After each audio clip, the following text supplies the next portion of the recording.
সকালে ফজরের নামাজের পরে ঘুমানো যাবে কিনা?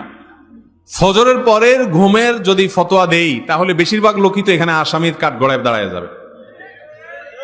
ফজরের পরে বেশিরভাগ মানুষের ঘুমের অভ্যাস না।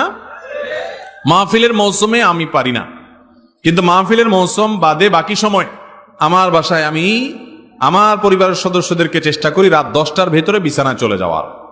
এটা আজকাল সোনার হরিণ হয়ে গেছে। আমরা রাতে 12টার আগে গ্রামের মানুষও শোয় না আজকে।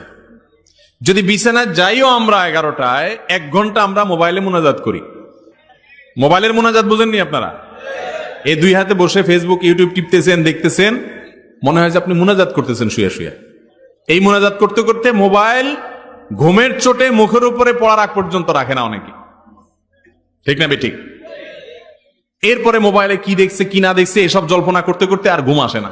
12টা 1টা 2টা বেজে যায়। এরপরে ফজরের সময় শয়তান হাত পা টিপে ঘুম পাড়ায় দেয়। ফজরের পরে তার না ঘুমার উপায় নেই, কারণ রাত্রে ঘুমাইছে 3 ঘন্টা 4 ঘন্টা মাত্র।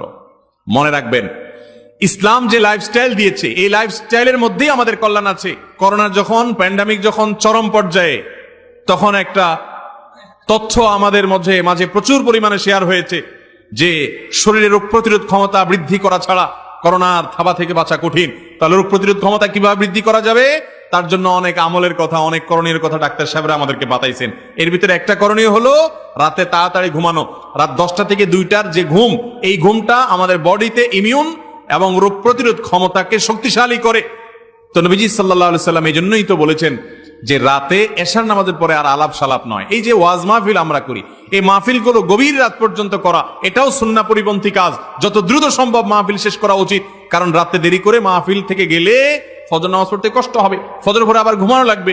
ফজরের পরে ঘুমানোটা হারাম না, ফজরের পরে ঘুমাইলে বড় কোনো গুনাহ হবে না, কিন্তু এটা অনুচিত অনুত্তম কাজ, সুন্নাহর খেলাফ কাজ। অনেক উলামা ইকরাম মাকরুহ বলেছেন। নবী করিম সাল্লাল্লাহু আলাইহি সাল্লাম ফজরের পরে ঘুমাইতেন না, তিনি দোয়া করছেন আল্লাহুম্মা বারিক লি উম্মতি ফি বুকুরিহা। নবীজির দোয়া কাদের জন্য? যারা সকালবেলা কাজ করে, সকালবেলা যারা জেগে থাকে। তিনি দোয়া করেছেন, আল্লাহ আমার উম্মতের জন্য সকালবেলার সময়টাতে আপনি বরকত দিবেন। এই জন্য যে ছাত্র সকালে পড়ে, যে ব্যবসায়ী সকালে ব্যবসা করে, যে কর্মজীবী সকালে কাজ করে, তার জীবনে বরকত নেমে আসে। দুপুরে ঘুমের কথা নবীজি সাল্লাল্লাহু আলাইহি সাল্লাম বলেছেন। এখন আমাদের সমাজে দুপুরে ঘুম নাই, সকালে ঘুম আছে। যখন ঘুমানো যাবে না তখন আমরা ঘুমাই, যখন ঘুমাইতে বলে তখন আমরা জেগে থাকি। অর্থাৎ কোরআন হাদিস যা বলে হুবহু তার উল্টা করি। এই জন্য আমাদের দুনিয়ার জীবনে উন্নতি নাই। ভাইরা আমার, রাতে তাড়াতাড়ি ঘুমের অভ্যাস করতে হবে।